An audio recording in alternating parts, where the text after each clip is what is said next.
الحمد لله وحده والصلاة والسلام على من لا نبي بعده أما بعد فأعوذ بالله من الشيطان الرجيم بسم الله الرحمن الرحيم لقد كان في يوسف وإخوته آيات للسائلين إذ قالوا ليوسف وأخوه أحب إلى أبينا منا ونحن عصبة إن أبانا لفي ضلال مبين اقتلوا يوسف أو اطرحوه أرضا يخل لكم وجه أبيكم وتكونوا من بعده قوما صالحين قال قائل منهم لا تقتلوا يوسف وألقوه في غيابة الجب يلتقطه بعض السيارة إن كنتم فاعلين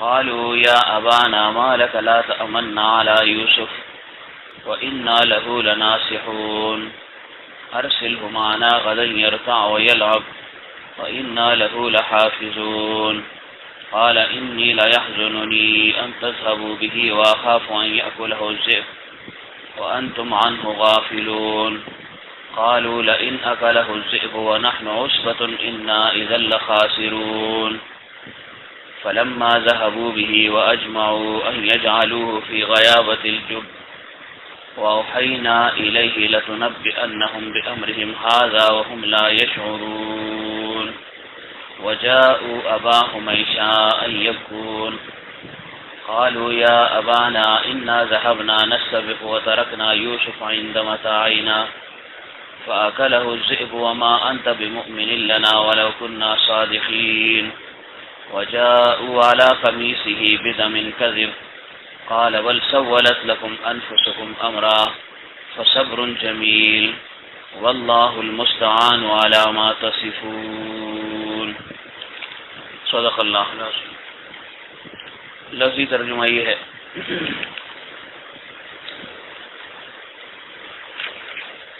لقد البتہ تحقیق کانا ہے فی یوسف و اخوتہ یوسف اور ان کے بھائیوں کے قصے میں آیات نشانیاں للسائلین واسطے سوال کرنے والوں کے.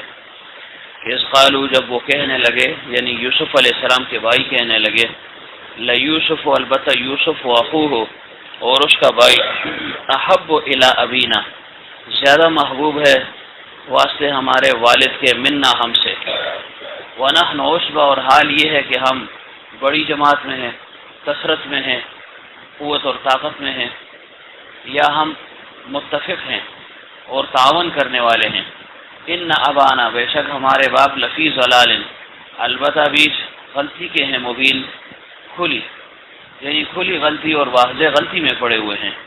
اقتلوا یوسف قتل کر ڈالو یوسف کو واطرحوہ یا ڈال دو اس کو ارضن ایسی زمین میں یخل لکم کہ خالی ہو جائے تمہارے لیے وجہ ابیکم چہرہ تمہارے والد کا وتکون اور ہو جاؤ تم من بعد ہی بعد اس کے قوما صالحین قوم نیکوکار.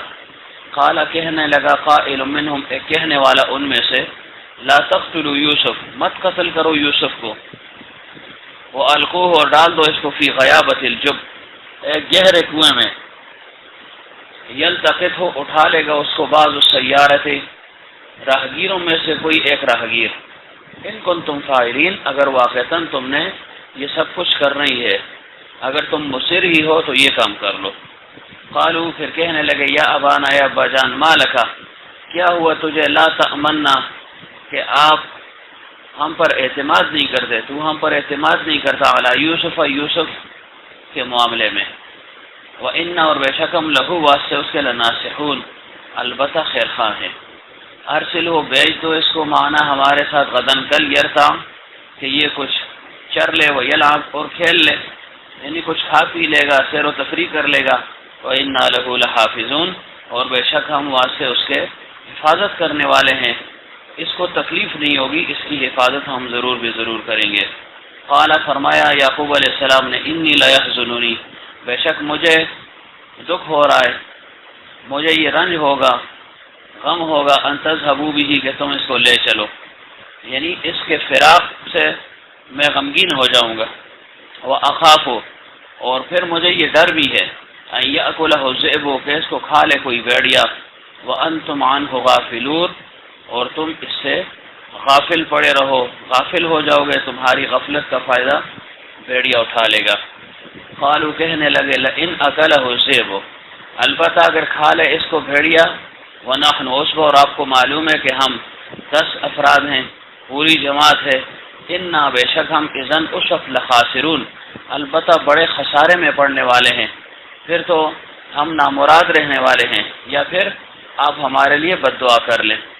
فلما ذهبوا به پس جب لے گئے اس کو، ذهبوا چلے بھی ساتھ اس کے، یعنی وہ بھی چلے اور یوسف علیہ السلام بھی، واجمعوا اور سب اکٹھے ہو گئے اور ارادہ کیا ان یجعلوہ کہ ڈال دیں اس کو فی غیابۃ الجب اس نامعلوم کنویں میں، واوحینا الیہ تو اس وقت ہم نے وحی کی یوسف علیہ السلام کی طرف، لتنبئنہم بامرہم ھذا کہ البتہ ضرور بے ضرور تو ان کو ان کی اس حرکت پر آئندہ آگاہ کرے گا، وہم لا یشعرون اور ان کو اس بات کا قطعی علم نہیں ہے کہ ہم نے یوسف علیہ السلام کو یہ وحی بھیج دی، یا یہ کہ اس وقت جب آپ ان کو ان کی اس حرکت پر آگاہ کریں گے یہ قطعاً اس وقت آپ کو پہچان نہ سکیں گے، یعنی یہ تو قتل کی کوشش میں ہے، منصوبہ ہے، لیکن ہم آپ کو زندہ رکھیں گے اور یہ آپ کے سامنے محتاج بن کر آئیں گے۔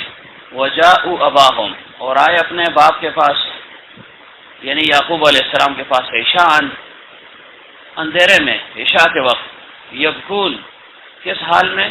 روتے ہوئے، اور پھر کیا کہا؟ قالوا کہنے لگے یا ابانا اے ابا جان، انا ذهبنا بے شک ہم گئے، نستبق اور پھر آپس میں ہم مقابلہ کر رہے تھے، باہم دوڑ میں مقابلہ کر رہے تھے، وترکنا اور ہم نے چھوڑ دیا یوسف کو عند متاعنا اپنے اسباب کے ساتھ، اپنے کپڑے اور جو مال و متاع تھا اس کے ساتھ اس کو چھوڑ دیا، فاکلہ الذئب پس ناگہاں کھا گیا اس کو ایک بھیڑیا، وما انت بمؤمن لنا اور نہیں ہے آپ ہم پر اعتماد کرنے والے، ولو کننا صادقین اگرچہ ہم سچے ہوں، وجاءوا علی قمیصہ اور لے آئے ان کی قمیص پر بدم خون، کذب جھوٹ، یعنی جھوٹ موٹ کا خون لگا کر یوسف علیہ السلام کے کرتے کو یعقوب علیہ السلام کے سامنے پیش کر دیا۔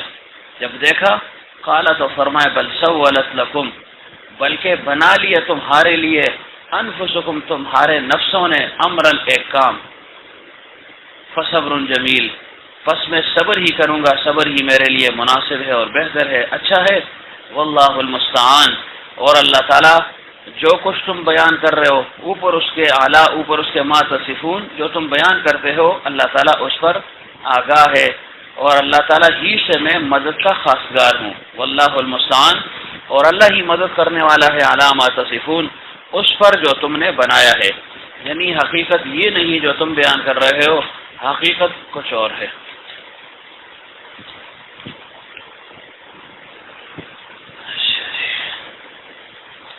سابقہ درس میں بیان ہوا تھا کہ یوسف علیہ السلام کے بھائیوں نے یوسف علیہ السلام کے متعلق منصوبہ بنایا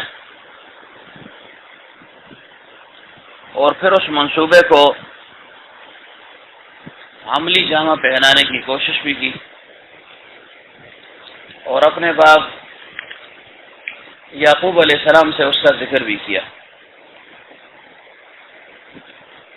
یعنی ارادہ کچھ اور تھا لیکن ظاہر میں کچھ اور بات رکھی، کیونکہ فطری طور پر یعقوب علیہ السلام کی محبت وہ یوسف علیہ السلام اور بنیامین کے ساتھ زیادہ تھی۔ کس وجہ سے تھی؟ کہ فطری محبت اس میں انسان بے اختیار ہے، یہ غیر اختیاری چیز ہے، کسی کے ساتھ بھی انسان کو، چاہے وہ انسان ہو، چاہے کوئی بھی چیز ہو، زیرو ہو یا غیر زیرو ہو، انسان کے دل میں اس کی محبت باقی چیزوں سے بڑھ سکتی ہے۔ تو اسی طرح یوسف علیہ السلام کے والد یعقوب علیہ السلام کے اگرچہ یہ بیٹے تھے، 12 بیٹے تھے، 2 ایک ماں سے اور 6 دوسری ماں سے اور 4 دوسری 2 ماؤں سے، یہ مل ملا کر 12 بیٹے تھے، لیکن ان سب میں زیادہ محبت اور زیادہ تعلق وہ یوسف علیہ السلام اور بنیامین کے ساتھ، اور اس کی وجہ کیا تھی کہ یوسف علیہ السلام کو اللہ تعالیٰ نے حسن و جمال عطا فرمایا تھا، لیکن صرف حسن و جمال ہی کی بنا پر یعقوب علیہ السلام کو ان کے ساتھ محبت نہیں تھی، بلکہ اللہ تعالیٰ نے ان کا مستقبل ان پر منکشف فرما دیا تھا کہ آئندہ چل کر اللہ تعالیٰ اس بیٹے کو اونچا مقام نبوت اور رسالت کا عطا فرمائے گا۔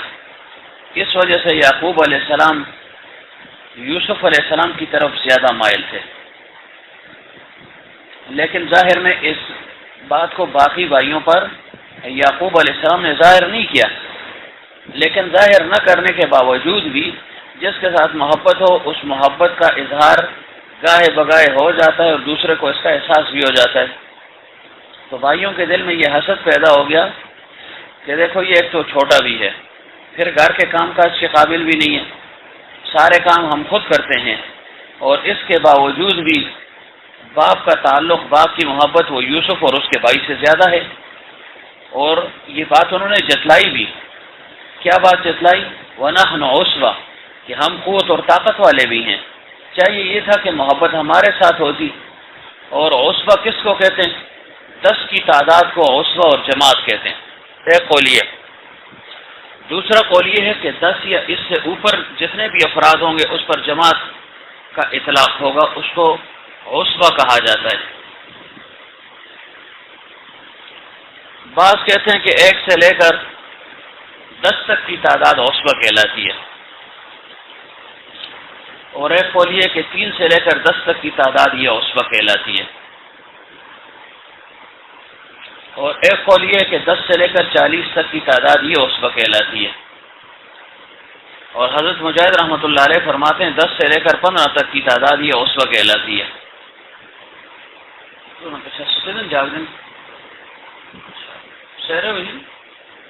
ٹھنڈ بھی ہے، بستر ایک ڈبل پا چھوڑو۔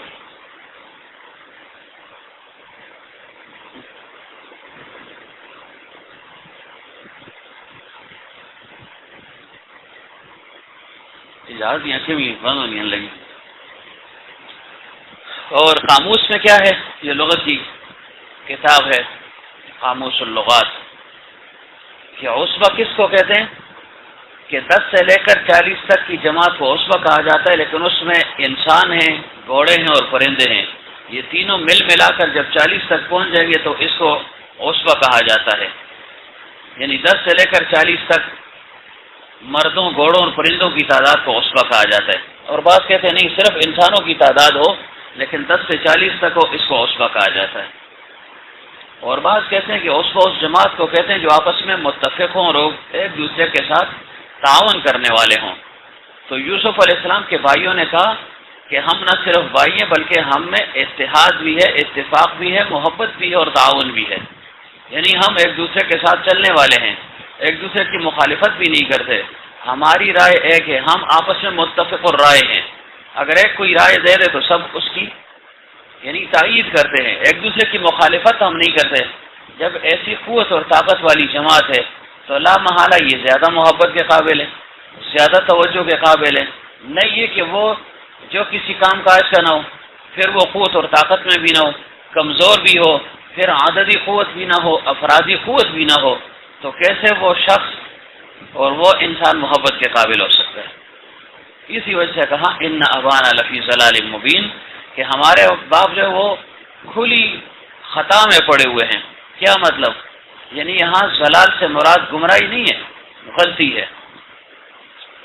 اگر یہاں واقعتاً یہی مراد لیا جائے، ضلال سے مراد گمراہی لیا جائے، تو اس گمراہی کے لفظ کہنے سے وہ سب کے سب کافر ہو جاتے، لیکن ان کا یہ مقصد نہیں تھا کہ نعوذ باللہ ہمارے باپ گمراہ ہیں، کیونکہ انہیں پتہ تھا کہ وہ پیغمبر وقت ہیں، لیکن مقصود ان کا یہ تھا کہ باپ کا یہ عمل عقل کے خلاف ہے، عقل کے خلاف ہے، اور ان کی یہ رائے غلط ہے۔ کیوں رائے غلط ہے؟ ہم جانوروں کو چراتے ہیں، امور معاش کا انتظام کرتے ہیں، دنیاوی کاروبار بھی چلاتے ہیں، تو پھر جب ایسے ہم کام کرتے ہیں تو محبت کے لائق ہم ہیں یا یہ بھائی ہے؟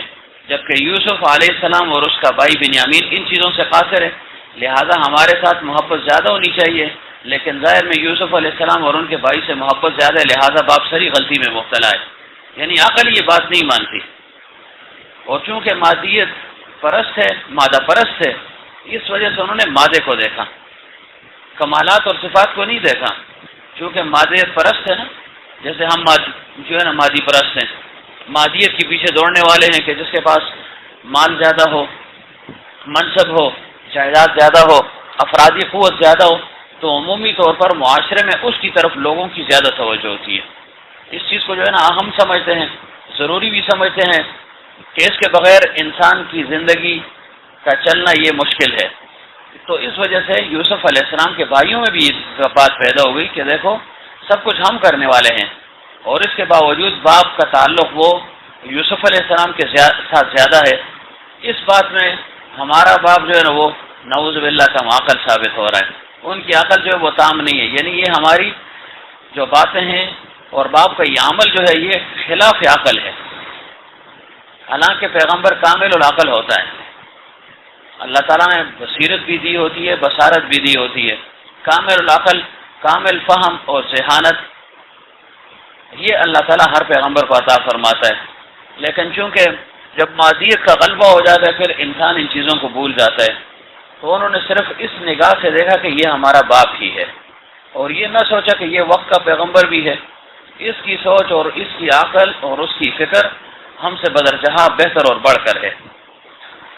لیکن حسد ایسا برا فعل ہے کہ جو انسان کو اندھا کر دیتا ہے، اس کی عقل ماری جاتی ہے، اس کی عقل پھر کام نہیں کرتی، اور پھر وہ اس حسد کو پورا کرنے کے لیے اس حسد میں پڑ جانے کے بعد اپنے محسود کے ساتھ کھلم کھلا پھر دشمنی پر اتر آتا ہے۔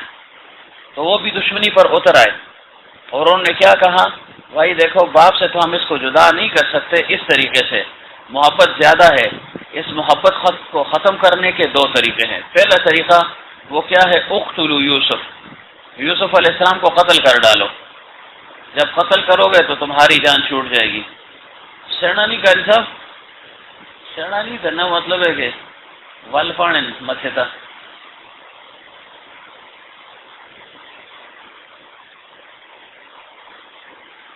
جاگ رہے ہیں جنید، یہ سب سے بڑا مجاہد ہے نا۔ اقتلوا یوسف کہ کیا کرو بھائی، یوسف کو قتل کر ڈالو۔ یہ بات کس نے کی؟ یہ بات شمعون نے کی، جو بڑا بھائی تھا۔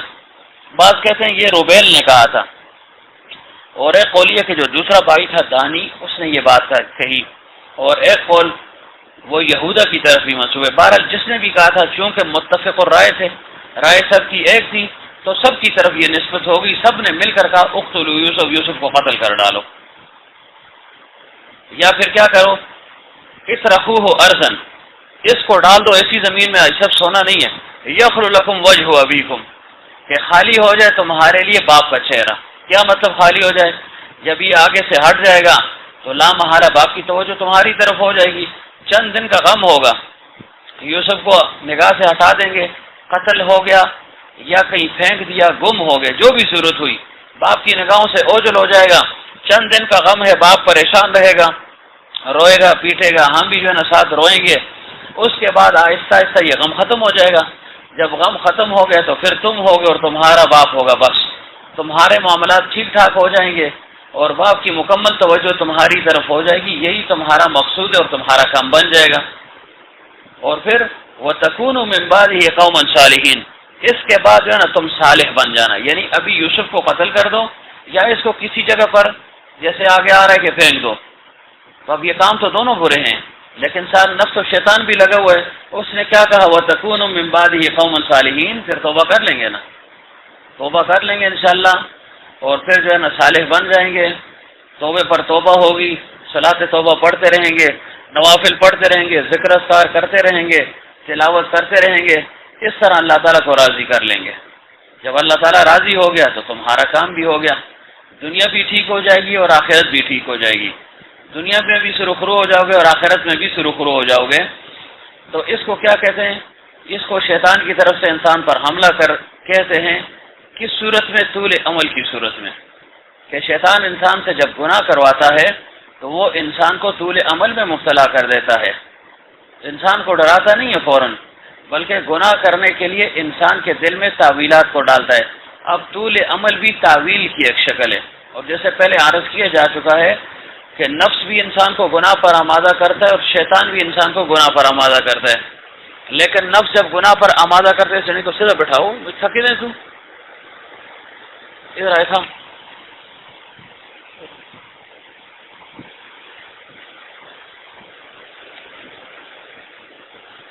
لگا بھی درد ہے.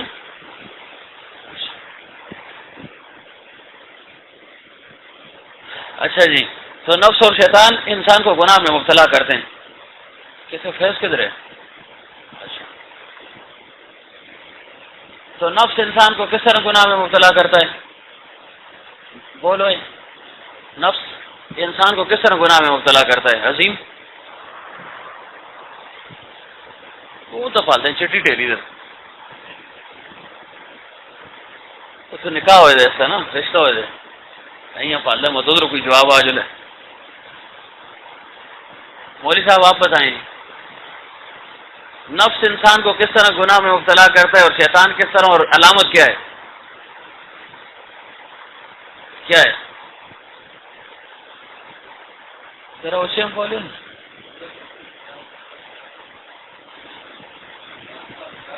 ہاں، نفس انسان کو لذت کی بنیاد پر گناہ میں مبتلا کرتا ہے اور شیطان انسان کو تعویل کی بنیاد پر گناہ میں مبتلا کرتا ہے. کیا مطلب کہ نفس جب انسان سمجھ جائے کہ اس گناہ میں مجھے لذت اور مزہ محسوس ہو رہا ہے تو سمجھ جائے کہ یہ نفسانی حملہ ہے، یعنی نفس انسان کو لذت کی بنیاد پر گمراہ کرتا ہے. یہ گناہ کر لو، اس میں یہ مزہ ہے، یہ مزہ ہے، یہ مزہ ہے، سکون تمہیں مل جائے گا، مزہ آ جائے گا.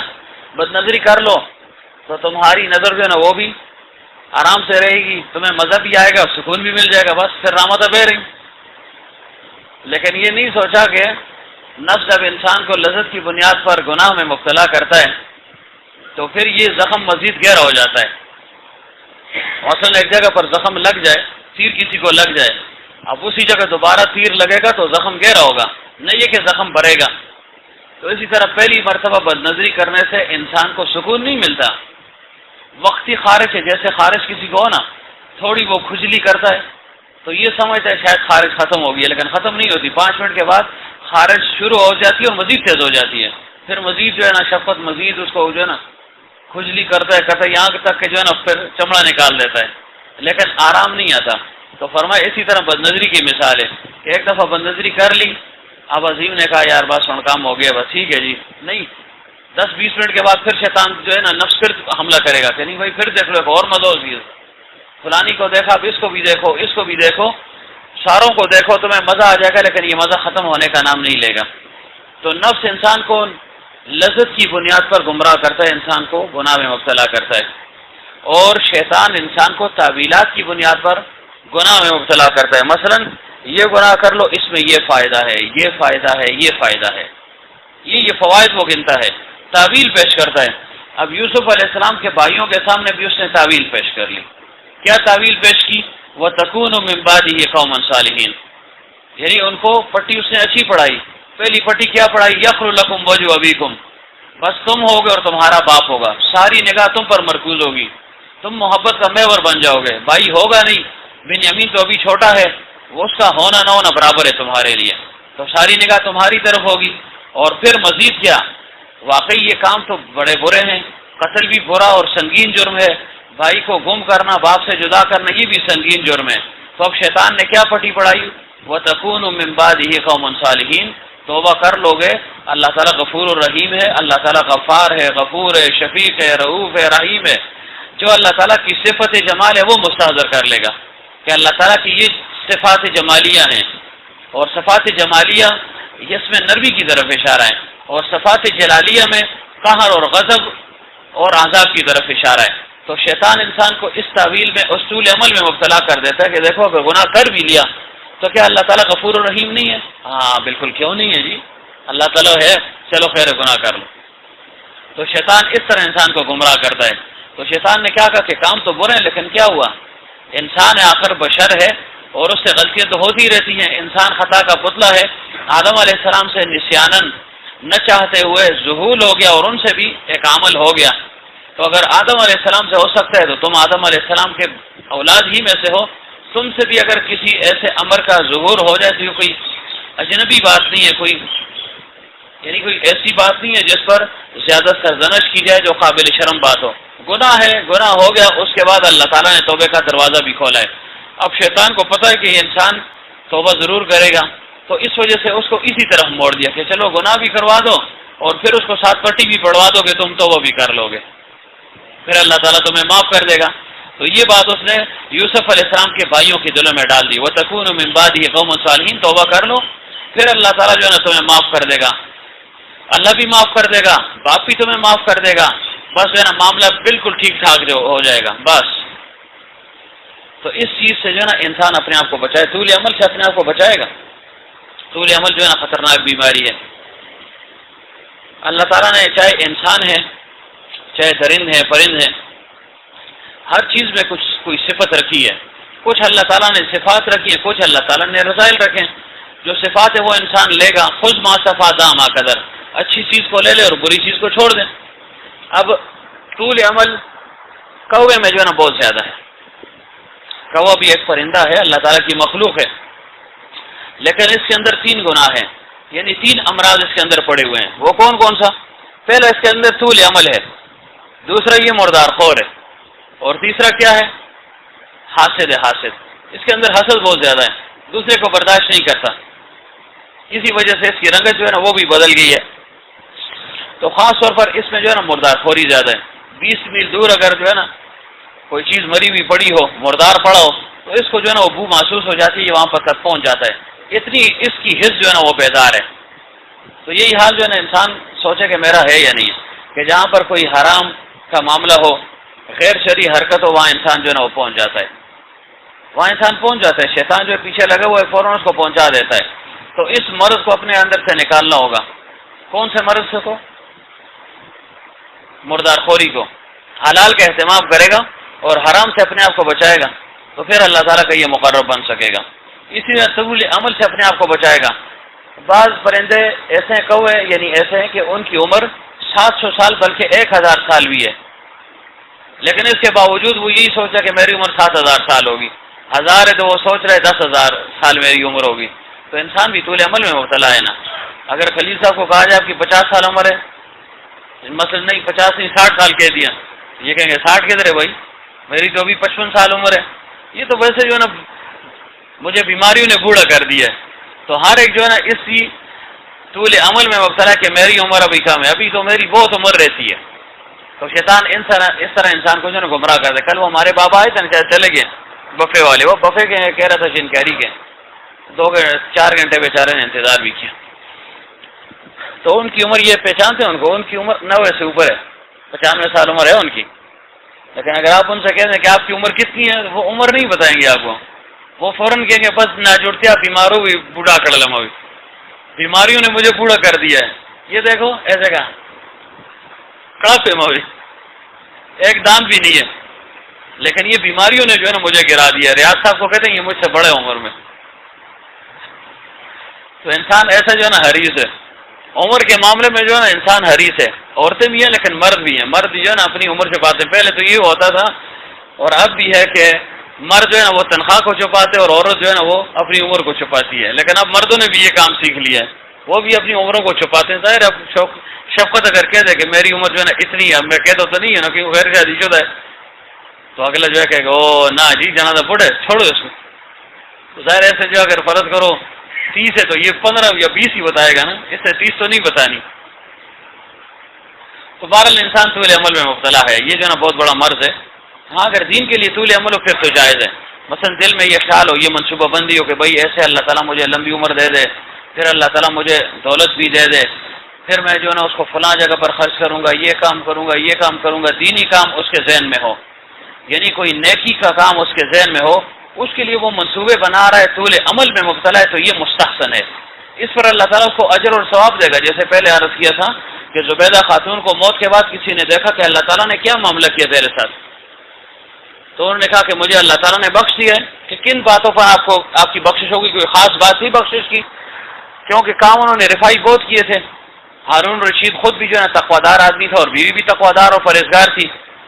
تو جس نے خواب میں دیکھا اس نے کہا کہ شاید رفائی کاموں کی وجہ سے آپ نے لوگوں کی فلاح و بہبود کے لیے بہت سے کام کیے ہیں، یعنی جو یتیم ہے ان کی پرورش کی ہے، جو بیوہ عورتیں تھیں ان کا جو ہے نا خاص طور پر خیال رکھا ہے، تو شاید اس وجہ سے بخشش ہوگی۔ فرمایا نہیں، اس وجہ سے نہیں، بلکہ میری اچھی نیتوں پر اللہ تعالیٰ نے میرے ساتھ بخشش کا معاملہ فرمایا ہے۔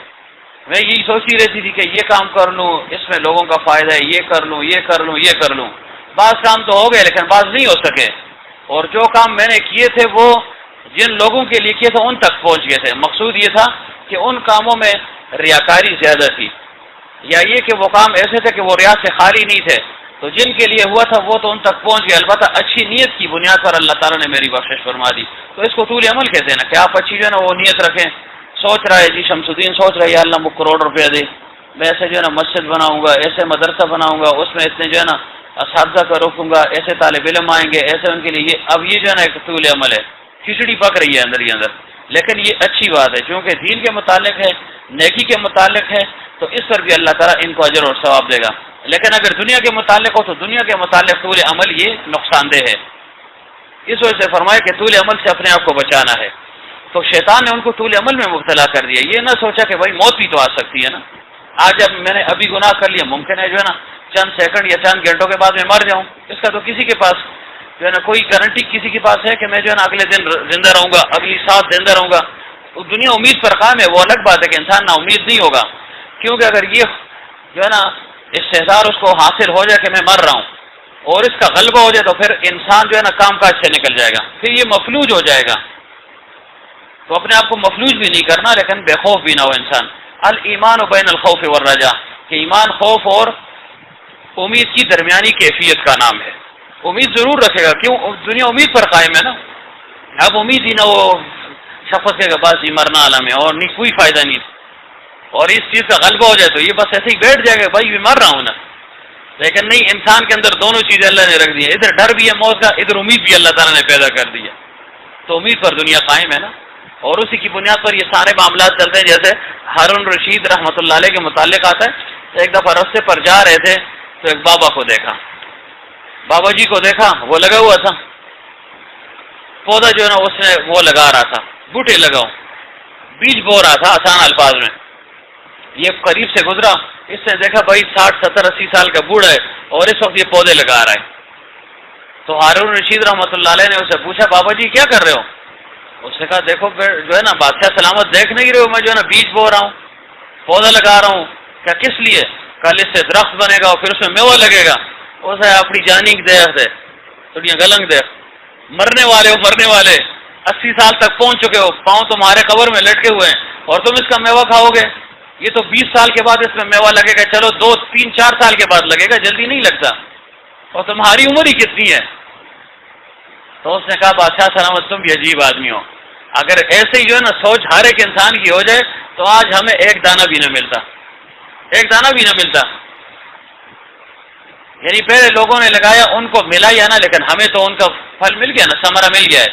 آج کسی نے پودا لگایا اور کل وہ مر گیا تو ظاہر یہ پودا بڑھتے بڑھتے 5 6 سال کے بعد پھل دینا شروع کر دے گا نا، تو جو آنے والی نسل ہے وہ اس سے فائدہ اٹھائے گی۔ تو اس نے کہا بادشاہ سلامت اگر یہی سوچ جو تمہاری باقی لوگوں کی ہوتی نا تو آج ہم بھوکے مر جاتے، چلو اگر مجھے اس کا پھل نہیں مل رہا تو مجھے امید ہے آئندہ میری اولاد یا باقی لوگوں کو تو اس کا پھل مل جائے گا نا۔ بادشاہ کو یہ بات بڑی پسند آئی، بادشاہ موڈی لوگ ہوتے ہیں نا، حضرت فرمایا کرتے تھے، اس نے کہا نعم، اور ہارون رشید کی عادت تھی جب نعم کہتا نا تو اگلا سمجھ جاتا کہ یہ خوش ہے، اس کو کچھ انعام اور جزا دینی چاہیے۔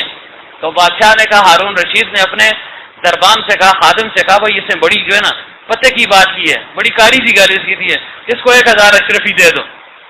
اس کٹ مطلب توڑا کٹ جاتا ہے 1000 روپیہ جہاز سے چولی میں سٹے ہوتا ہے جل جی کہن جی اسٹولن استھتی ہوا مطلب مزے کرو جی۔ جب 1000 روپے دے دیے بادشاہ جانے لگا تو بابے نے پھر روک دیا، اس نے کہا بابا جی نے کیا کہا، دیکھو بادشاہ سلامت تم کہہ رہے تھے کہ تم مرنے والے ہو اور اس کا پھل تمہیں ملے یا نا، لوگوں کا جو ہے نا وہ بیج اور درخت وہ تو پھل سال کے بعد لاتا ہے، بہت جلدی بھی ہو تو سال کے بعد لاتا ہے، اور دیکھو میرا بیج تھا اور میرا جو پودا تھا میرے درخت نے فوراً جو ہے نا پھل دے دیا، دیکھو میں نے بات کی اور 1000 روپے مل گیا۔ بادشاہ نے کہا نام، یہ بات بھی تم نے اچھی کی ہے، 100,000 روپے اور دے اس کو، 1000 روپے مزید پکڑوا دیا۔ دو ہو گئے. جب وہ جانے لگا تو بابا نے پھر کہا دیکھو بادشاہ، لوگوں کے جو ہے نا وہ پھل، یعنی وہ درخت وہ سال میں ایک مرتبہ پھل دیتا ہے، اور میرا ایسا درخت ہے کہ سال میں ایک دفعہ، یعنی ایک ساتھ میں 2 دفعہ اس نے پھل دے دیا، یعنی 2000 مل گئے. بادشاہ نے کہا نعم، یہ بات بھی تم نے ٹھیک ہے، اسے 1000 اور زیادہ ہو. جب 1000 اور دیے نا تو خادم بڑا سمجھدار، اس نے کہا لوٹ لے گا تمہیں یہ اسی طرح لامتناہی سلسلہ کہے گا 3 مرتبہ ہو گیا، پھر 4 ہوگا، سارے روپے ختم ہو جائیں نا، جان کڑے تو یہ بڑا سمجھدار آدمی ہے، بابا تمہیں جو ہے نا لوٹ لے گا. تو مقصود یہ کہ انسان جو ہے نا امید بھی رکھے گا، کیوں اگر نا امید ہو کہ پھر تو دنیا کا نظام ہی درم برم ہو جائے گا، ختم ہو جائے گا. تو بہرحال امید بھی رکھے لیکن طول عمل میں انسان مبتلا نہ ہو. تو یوسف علیہ السلام کے بھائی طول عمل میں مبتلا ہو گئے اور اس بات پر آمادہ ہو گئے کہ ہم نے اس بھائی کو قتل کرنا ہے. تو یہ تیسرا مرض ہے جو کوے کے اندر پڑا ہوا ہے. لیکن اس کے اندر جو ہے نا اچھی صفت کیا ہے؟ کیا اچھی صفت ہے؟ بول ابرار. ہاں نہیں ہوتا رہے ہوں کیا سوچا دے ہوئے اس کو.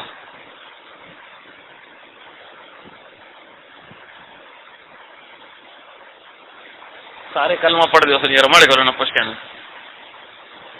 لودھی صاحب کیا ہے اس کے اندر صفت؟ پہلے بیان تو ہی ہے نا.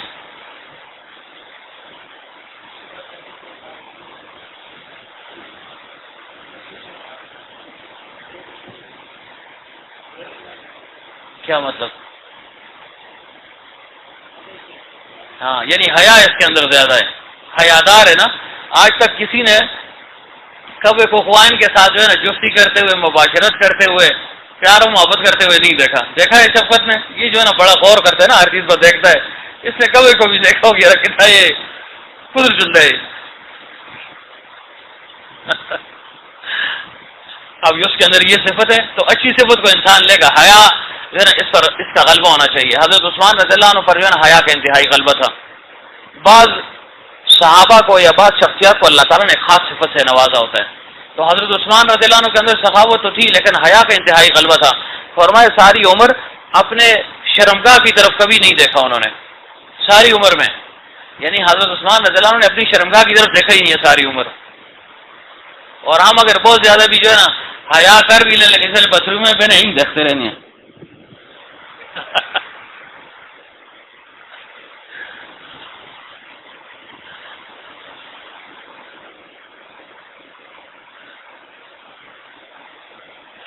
یہ انہوں نے جنید سنا ایسا ہونا بس روم جو کسی کر دو انہیں تو کہ نہ اسے لکھائی کرتے رہنے یہ جی مطلب زہر لگاؤ وقت بچاؤ فلانا ہو گیا جی پانی مجھ سرا پائے. اس دن میں ایک باتھ روم میں گھسا پتہ نہیں ادھر میں پشاور گئے تھے تو اس میں لکھا ہوا تھا یار سردیاں ختم ہو گئی ہیں پانی ذرا زیادہ پائے ہوں. تو لوگ اندر یہ کام کرتے ہیں. تو بہرحال حضرت عثمان رضی اللہ عنہ پر اتنا غلبہ تھا.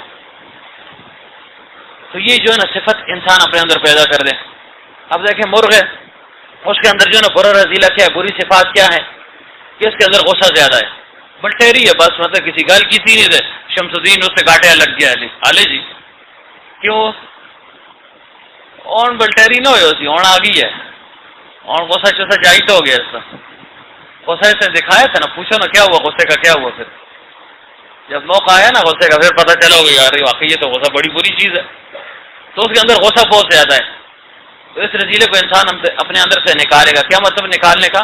اس کی اصلاح کرے گا. غصہ ختم نہیں ہوگا، ختم ہو گیا پھر تو تربیت سے آپ نہیں کر سکیں گے. خلیل صاحب پھر بچوں کو کیسے ڈانٹ ڈپٹ کریں گے، کارخانہ کیسے چلائیں گے، ملازموں کو جو ہے نا کیسے تنبیہ کریں گے. غصہ ہی ختم ہو گیا وہ جو ہے نا کام بگاڑ رہے ہیں آپ سے چلو خیر ہے جی تو کام بگڑ جائے گا نا. غصہ ہوگا تھوڑی سی جو ہے نا تنبیہ ہوگی. اور اولاد کی تربیت کے لیے غصے کی بھی ضرورت ہے، شاگردوں کی تربیت کے لیے، مریدین کی تربیت کے لیے غصے کی ضرورت ہے نا. غصہ ختم ہو گیا تو جہاد آپ کر ہی نہیں سکیں گے. اب جو ہے نا آ گیا کوئی دشمن آ گیا شفقت آسیا ہو جی اللہ دینا تو مارو ہو ٹھیک ہے جی شہادت کا مرتبہ مل رہی. یہ شہادت نہیں ہے بزدلی ہے. وہ سب جو ہے نا غصہ دکھانا ہوگا. تو غصے کا جو ہے نا یہ مرض نکلے گا نہیں، غصے کی یہ صفت انسان سے نکلے گی نہیں، اس کا احمالہ ہوگا ازالہ نہیں ہوگا. دوسری جو ہے نا بری صفت اس کے اندر کیا ہے؟ کیا ہے شفقت؟ کیسے؟ جدھر مرغی کو دیکھا نا دوڑا دوڑا جا رہے، یہ نہیں دیکھا کتنے بڑے علامہ صاحب کھڑے ہیں جی اور خلیل صاحب کھڑے اور ادھر جو ہے نا بڑے بڑے لوگ کھڑے ہیں، ماموں بھی جو ہے نا دیکھ رہے ہیں، واہ واہ واہ واہ، دوڑ رہا ہے جی، کیوں؟ شہوت نے اس کو اندھا کر دیا ہے، اس کو ساری مخلوق اس لیے نظر نہیں آتی، وہ ہے ککڑی نظر آتی ہے اس کو، تو اس کے اندر یہ مرض جو ہے نا بہت زیادہ ہے، شہوت پرست ہے۔ تو انسان بھی دیکھے نا، جب اس پر یہ شہوانی قوت غلبہ کر جاتی ہے، پھر آخر انسان کی ختم ہو جاتی ہے، پھر اس سے گناہ ہو جاتا ہے، پھر یہ درندہ بن جاتا ہے۔ تو اس بری صفت کو اپنے اندر سے نکالنا ہوگا۔ لیکن اچھی صفت اس کے اندر کیا ہے؟ اچھی صفت اس کے اندر یہ کہ یہ شب بیدار ہے۔ صبح و سویرے آپ دیکھیں جو ہے نا اذانیں شروع ہو جاتی ہیں، تہجد کے وقت کی اذان شروع ہو جاتی ہے۔ اسی وجہ سے پیغمبر صلی اللہ علیہ وسلم نے فرمایا لا تسبوا الدیک فإنه یوقظ للصلاۃ، کہ مرغ کو برا والا مت کہو، یہ نماز کے لیے جگاتا ہے، یوقظ للصلاۃ، نماز کے لیے جگاتا ہے نا۔ تو یہ اچھی صفت انسان اپنے اندر پیدا کر دے۔ لیکن ہم نے بری صفات تو لے لی ہیں، شہوت پرستی ہر ایک میں ہے اور غصہ ہر ایک میں ہے، لیکن یہ صفت جو ہے نا کسی میں نہیں ہے۔ 12 بجے تک منہ کھلتے تھے، سوتے دن کھانا نہیں، رات کو لیٹ سوتے ہیں، پھر سب جو ہے کب جاگے گا؟ ہاں عادت ہی ایسی بن جائے کہ لیٹ سوتا ہے جلدی جاگتا، پھر تو ٹھیک ہے۔ اسی وجہ سے پیغمبر صلی اللہ علیہ وسلم نے فرمایا کہ جلدی سو اور جلدی جاگو، ایک برکت حاصل ہو جاتی ہے نا۔ صبح کا وقت ہے نا، یہ بابرکت وقت ہوتا ہے، ذکر اذکار انسان کر لیتا ہے، تلاوت کر لیتا ہے، کچھ عبادت کر لیتا ہے۔ لیکن اگر 11 بجے اٹھ گیا نا تو بس جو ہے نا سارا دن اس کا جو ہے نا بیکار چلا جاتا ہے، کیوں؟ شیطان اس پر حملہ آور ہو گیا نا، خوب جو ہے نا تھپکی دیتا ہے، سہرے سہرے آ جا مجھ لمی دہاڑے، خوب اس کو سلا دیتا ہے، اور پھر جب 11 بجے اٹھتا ہے نا پھر جو ہے نا سست پڑ جاتا ہے، تو کسی کام کاج کا نہیں رہتا۔ تو قوت اور طاقت انسان صبح صبح کے وقت ذکر اذکار کے ذریعے سے حاصل کرے گا، تاکہ سارے دن میں اس نے نفس اور شیطان کا مقابلہ کرنا ہے۔ تو صبح سے شیطان غالب ہو گیا، نفس غالب ہو گیا، تو پھر یہ کیا مقابلہ کرے گا؟ تو فرمائے کہ یہ صفت انسان اپنے اندر وہ پیدا کر دے۔ تو بہرحال عرض یہ کر رہا تھا کہ ان کے اندر یہ بیماری پیدا ہو گئی، اور اس بیماری کی بنیاد پر انہوں نے آپس میں مشورہ کیا کہ چلو قتل تو نہیں کرتے۔ قال قائل منهم لا تقتلوا یوسف والقوه في غیابۃ الجب، ایسے کرو اس کو جو ہے نا کسی گہرے کنویں میں ڈال دو، کسی گہرے کھڈے میں اس کو جو ہے نا ڈال دو، گڑھے میں اس کو پھینک دو۔ کیوں پھینک دو؟ فائدہ کیا ہوگا کہ ایک تو جو ہے نا یہ اپنی موت خود مر جائے گا نعوذ باللہ، یا اگر بالفرض نہ بھی مرا یلتقطہ بعض السیارہ، کوئی یہاں سے راہگیر گزریں گے، مسافر گزریں گے تو یقیناً یہاں پر وہ رکیں گے، ممکن ہے اگر زندہ ہوا تو ان کے ہاتھ آ جائے گا، وہ خود بخود یہاں سے مزید دور کر دیں گے۔ ہم نے تو باپ کی نگاہوں سے دور کر لیا ہے، اپنے گھر سے ان کو نکال دیا ہے، لیکن اس سے آگے لوگ اس کو لے جائیں گے، بس یہی ہمارا مقصود ہے کہ یہ باپ کی نگاہوں سے جو ہے نا دور ہو جائے، اور جب لے کر چلے گئے تو بس پھر تمہارے مزے ہیں، پیغام جو ہے نا مزے کرتے رہنا۔ تو اس پر جو ہے نا انہوں نے عمل کرنے کے لیے کوششیں جو ہے نا وہ شروع کر لی۔ ان کنتم فاعلین، محمد امیر اسحاق رحمۃ اللہ علیہ فرماتے ہیں کہ یوسف علیہ السلام کے بھائیوں نے یہ جو حرکت کی اس میں مختلف جرائم تھے، یعنی مختلف جرائم جرموں کا مجموعہ تھا۔ پہلا جرم انہوں نے کیا کیا؟ قطع رحمی انہوں نے کی، کہ بھائی سے انہوں نے قطع تعلق کر لیا۔ قطع رحمی جو ہے نا یہ حرام ہے، قاطع رحم فرمائے جنت میں نہیں جائے گا۔ اب ایک شخص ذکر اذکار کر رہا ہے، تلاوت عبادت کر رہا ہے، لیکن رشتہ دار ہیں، احباب ہیں، دوست ہیں، اور خصوصاً بھائی ہیں، بہنیں ہیں، پھوپھی ہیں، خالائیں ہیں، یہ قریب کے رشتے ہیں، ان کے ساتھ عمومی طور پر تعلق ختم جو ہو جاتا ہے، تعلق خراب ہوتا ہے۔ تو فرمایا قاطع رحم اگرچہ بہت کچھ کر رہے، بہت عبادت بھی کرے، لیکن قطع رحمی کی بنیاد پر ہی جنت میں نہیں جائے گا۔ تو جہاں جہاں انسان نے قطع رحمی کی ہے تو اس کو صلہ رحمی میں بدلنے کی کوشش کرے۔ پیغمبر صلی اللہ علیہ وسلم اسی کے متعلق ذکر فرما رہے تھے، ایک صحابی تھے پیچھے بیٹھے ہوئے تھے، جب یہ بات کی پیغمبر صلی اللہ علیہ وسلم نے کہ قاطع رحم جنت میں نہیں جائے گا، وہ فوراً اٹھ گئے اور جا کر اپنی خالہ سے جس سے مل کر پھر واپس آ گئے۔ پیغمبر صلی اللہ علیہ وسلم نے فرمایا کہ تم دوران واز اور نصیحت کے کیوں اٹھ گئے؟ فرمایا یا رسول اللہ صلی اللہ علیہ وسلم، میری خالہ کے ساتھ میرا تعلق ختم ہو گیا تھا، میں قطع رحمی کر رہا تھا، ان کے ساتھ بول چال یہ میں نے بند کر دی تھی، لیکن جب آپ نے یہ وعید سنائی تو میرے دل میں جو ہے نا خیال پیدا ہو گیا، ڈر پیدا ہو گیا کہ وہ قاطع رحم جنت میں نہیں جائے گا۔ میں گیا اور ان کے ساتھ میں نے صلح صفائی کر لی ہے، اور اس کے بعد جو ہے نا میں آ کر آپ کی جو ہے نا صحبت میں بیٹھ گیا ہوں۔ تو جس کے ساتھ قطع رحمی کی ہو اس کو جو ہے نا صلہ رحمی میں بدل دیں، لیکن ہماری صلہ رحمی اس سے ہے جس سے جو ہے نا ہمیں کچھ دم آؤ، پھر تو صلہ رحمی کریں گے، لیکن اگر جہاں سے ملنے کی امید نہ ہو تو یہاں سے جو ہے نا کیا فائدہ ہے؟ اس کا کچھ فائدہ تو ہے نہیں، نہ دنیا کا ہے نہ دین کا ہے، تو کیا ہے؟ اگر اس کے ساتھ میں ملا کیا فائدہ، نہ ملا تو کیا فائدہ؟ تو یہ قطع رحمی میں آتا ہے۔ ہاں ایسا آدمی یا ایسا خاندان، چاہے وہ خاندان ہو چاہے وہ آدمی ہو، شخصیت ہو، اگر اس کے ساتھ صلہ رحمی سے، اس کے ساتھ تعلق قائم کرنے سے انسان کی دنیا اور آخرت کا کوئی نقصان ہو رہا ہو، خصوصاً دنیا کا نقصان ہو رہا ہے کہ بھائی اس کے قریب جاؤں گا تو یہ پھر ڈنگ مارے گا، پھر کوئی منصوبہ بنائے گا، پھر جو ہے نا کوئی سازش کرے گا، چلو اس سے دور رہنے میں عافیت ہے، پھر تو اس کے ساتھ قطع تعلق آپ کر سکتے ہیں، کیونکہ آپ کو معلوم ہے کہ جتنا قریب جاؤں گا نقصان ہی اٹھاؤں گا، نقصان دے گا، پھر تو قطع رحمی کی اجازت ہے، لیکن اگر ایسا معاملہ نہیں ہے تو فوراً قطع رحمی کو صلہ رحمی میں بدل دے۔ اور فرمائے 3 دن سے زیادہ اگر کوئی کسی اپنے مسلمان بھائی سے ناراض ہو اور اس ناراضگی کی صورت میں یہ چلا گیا تو سیدھا جہنم میں جائے گا۔ 3 دن تک وہ ناراض رہا بغیر کسی وجہ کے اور پھر وہ توبہ طائب بھی نہ ہوا، لوٹا بھی نہیں، تو فرمایا کہ سیدھے جہنم میں چلا جائے گا۔ تو پہل کرنی چاہیے، یہ نہ ہو کہ ہم کہیں یار یہ جو ہے نا غلطی پر تھا یہ پہل کر گیا، نہیں، پیغمبر صلی اللہ علیہ وآلہ وسلم نے فرمایا کہ جو باوجود حق پر ہونے کے پہل کر لے، فرمایا جنت کے وصف میں اس کے لیے ایک محل کا اور ایک یعنی کوٹھی کا ضامن ہوں گا، کہ میں اللہ تعالیٰ سے سفارش کروں گا کہ یا اللہ یہ باوجود حق پر ہونے کے اس نے پہل کی، یہ مشکل کام ہے نا، ایک شخص ناحق ہے وہ غلطی پر ہے وہ تو پہل کرے گا نا، یہ اتنی بڑی بات نہیں ہے، لیکن ایک شخص حق پر ہوتے ہوئے پہل کر لے یہ بڑی بات ہے۔ اب سب کو پتہ ہے کہ فلاں شخص نے میرا حق مار دیا ہے، غلطی اس کی ہے، چاہیے کہ وہ پہل کرے، لیکن انہوں نے وسیع ظرفی کا مظاہرہ کیا اور خود جو ہے نا پہل کر لی، یہ بڑی بات ہے۔ ہم تو انتظار میں رہتے نا جی غلطی اس کی ہے، غلطی اس کی ہے۔ تو بعض لوگ جو ہے نا ایسے مادہ پرست بھی ہوتے ہیں، ہمارے دادا ہی سمجھ لیں فوت ہو چکے ہیں، وہ جو ہے نا ادھر ایک علاقے میں رہا کرتے تھے، تو وہاں پر ایک دفعہ ان کا جھگڑا ہو گیا، جب جھگڑا ہو گیا تو کسی اور نے پوتوں میں سے کسی نے کہا کہ بابا جی یہ تو جو ہے نا یہ تو غلط بات ہے، غلط بات پر ہم کھڑے ہوں گے، اگر یہ روک سے ہے تو حق خبر ہو خود ہوں ادری کی بھی سڑے خواہ کہ پناہ کا ادری کی کہ حق بات پر تو عورت بھی کھڑی ہو جاتی ہے، جڑا تے وہ جڑے نا حق غلط کھل جڑے وہ جڑا ہو جائے گا پناہ کچودی کی اگر تو سڑی ہوئی روکے گئے، بڑے سخت مزاج آدمی تھا جو نا فوت ہو چکا ہے، تو اصلاح نہ ہوئی ہو تو پھر انسان ان چیزوں کو سوچے۔ غالباً حضرت علی رضی اللہ عنہ اور ان کے بھائی تھے، سوتیلے بھائی تھے، میں نام ان کا بھول گیا ہوں، حضرت علی رضی اللہ عنہ کے نہیں، امام حسین رضی اللہ عنہ کے بھائی تھے،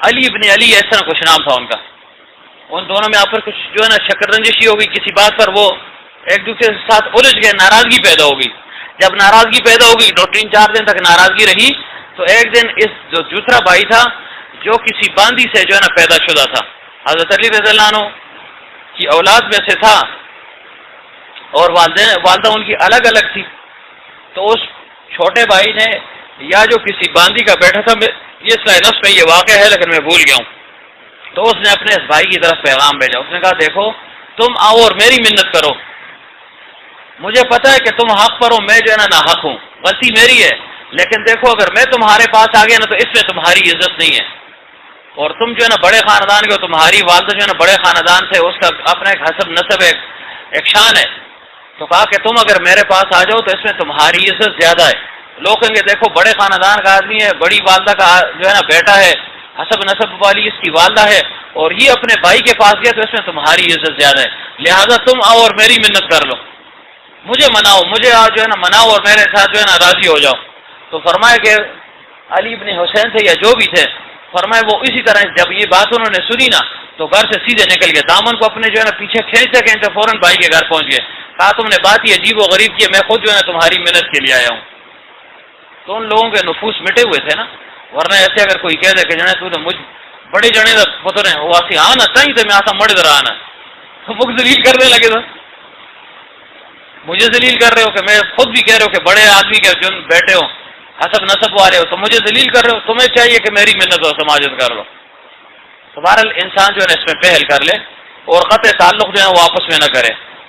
تو فرمایا کہ ان کے اندر ایک جو ہے نا یہ مرض تھا قطع رحمی انہوں نے کی، دوسرا کیا باپ کی نافرمانی کی، باپ نے کہا اس کی جو ہے نا اس کے ساتھ حسد نہ کرو، اس کے ساتھ غیر اختیاری مجھے محبت ہے، تبھی محبت ہے، اور تبھی محبت پر گرفت تو ہے نہیں، عقلی محبت تو تمہارے ساتھ بھی ہے، مجھے عقلی محبت اصل ہے، تبھی محبت اگر کسی کو حاصل ہو جائے تو نور و نارا نور، لیکن اصل عقلی محبت ہے، اور انسان کا فیصلہ بھی عقلی محبت پر ہوگا۔ اب دیکھیں حضرت وحشی رضی اللہ عنہ کے ساتھ پیغمبر صلی اللہ علیہ وسلم کے ساتھ محبت تو نہیں تھی، تبھی عقلی محبت تھی، جب انہوں نے اسلام قبول کر لیا تو فرمایا تمہارا اسلام قبول ہے، لیکن دیکھو وحشی تم نے ایسا جو ہے نا بدترین عمل کیا ہے کہ میرے چچا کو نہ صرف تم نے قتل کیا، شہید کر دیا، بلکہ ان کا مسلح کر دیا، ناک کاٹ دی، آنکھیں نکال دی، کان کاٹ دیے،